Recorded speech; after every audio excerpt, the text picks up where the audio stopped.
Hey guys, welcome back to the channel. In today's video, we are talking about interview preparation and specifically how to answer questions relating to capacity and consent. These types of questions can be quite challenging and medical students often find them really difficult to answer. Looking at the big picture, even though these scenarios and questions can be difficult, you are going to be dealing with ethical and complex dilemmas in the future. So it's important that you practice and get used to thinking about these situations from now. Okay, so what is consent? Consent is when a patient gives permission for something to happen. In a medical context, this is for something like an examination, an investigation, or for treatment. In medicine though, we don't just require consent, but we require something known as informed consent, whereby before the patient agrees to something, they need to be aware of the risks, the harms, the benefits, and the alternatives. Capacity, then, is the ability of a patient to give consent. This is usually assessed by the patient's ability to understand what they are about to undertake.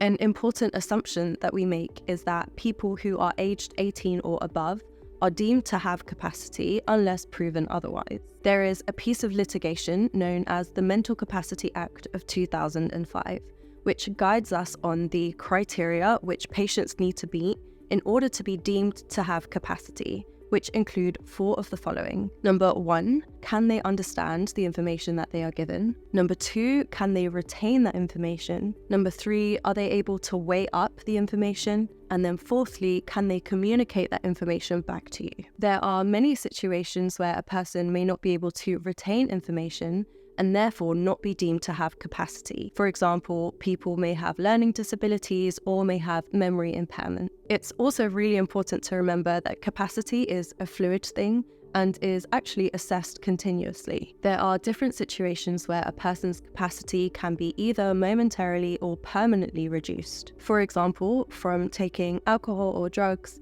having an acute mental health issue, or from having impaired consciousness. Or it could be permanent, for example, dementia, a brain injury, or a learning disability. Also really important to remember that just because someone is making what you think is a bad decision, it doesn't mean that they don't have capacity and that they're not able to understand, retain, weigh, and communicate that information. Okay, so what do we do when a patient lacks capacity and they're not able to make a decision for themselves? This can be a type of ethical scenario that you are presented with during an interview. If a patient is unable to take a decision regarding their healthcare, there are things and measures in place that can help us to decide what the best thing to do is in that situation. The first principle is that regardless of the state of the patient, we should always aim to act in the person's best interests. This will depend on the patient, and we should always aim to communicate as best as we can. This tends to be opinion-based between the relatives of the patient and the medical team involved in caring for the patient. Usually, good communication allows for an acceptable solution to be agreed. Secondly, there is a medical proxy.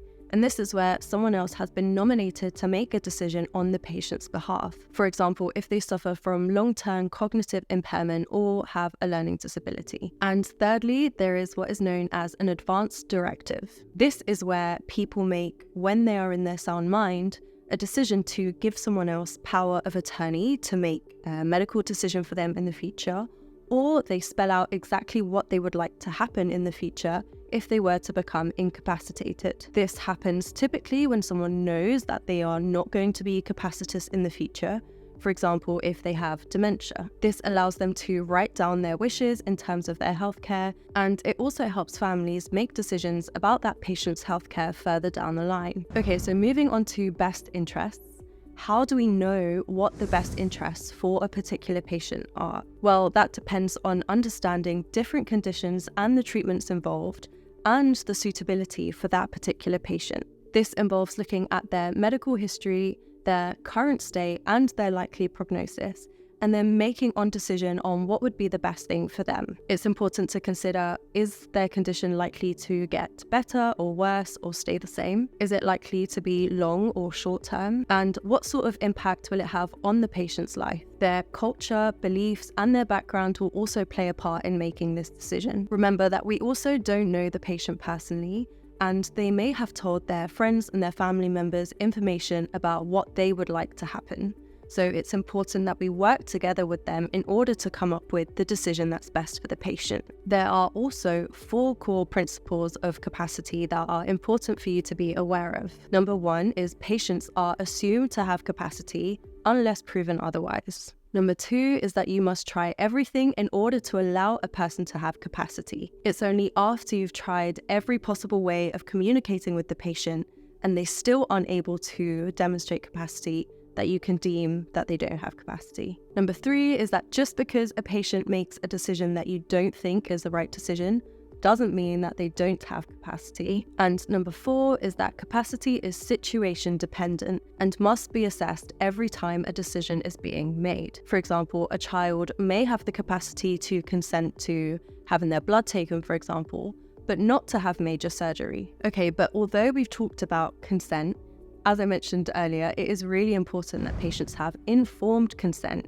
in order to make a decision. For informed consent, there are 5 things that are required. Number 1 is that a patient needs to have capacity. Number 2 is that they need to be made aware of the risks, the benefits, the likely outcomes, and other alternative treatments, including no treatment. Number 3, this information must be delivered to them in a way that they can understand. Number 4 is patients need time to think and they should be given the opportunity to ask any questions that they have. And number 5 is we need to respect the person's autonomy and not coerce them in any way when they're making a decision. So if we then speak about withholding consent, if a person is deemed to have capacity, they have the right to say no and to withhold consent for any treatment or medical undertaking. It is usually wise to make sure that they have fully understood the risks of refusing treatment and what the consequences are of their decision, but without being coercive. Remember that if somebody has capacity and they fully understand what they're doing,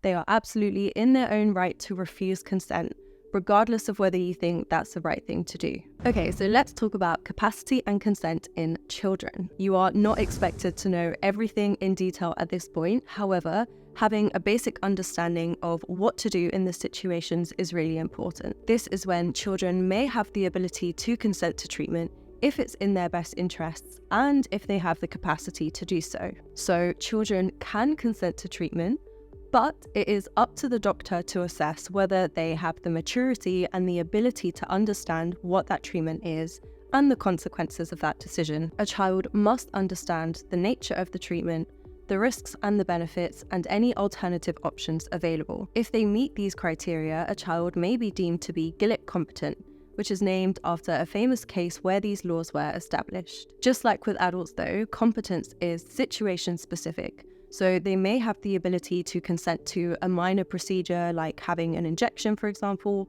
but not to having an operation. If you've heard of Gillett competence, you may have then heard of the Fraser Guidelines too. The Fraser Guidelines are a set of instructions given to practitioners when they are advising under 16s, specifically with matters relating to contraception and sexual health, without parental consent. These Fraser Guidelines include the following. Number 1, the patient has the maturity to understand the advice and the implications. Number 2, the doctor is not able to convince them to include their parents. Number 3, when it relates to contraception, the doctor must deem whether the child is going to continue to have sexual intercourse with or without the intervention. Number 4, if they go on to do so, that their mental health would then suffer without your intervention. And number 5, that it is in that child's best interests for you to give them the intervention without parental consent. Only under these circumstances can a doctor give contraception or sexual health advice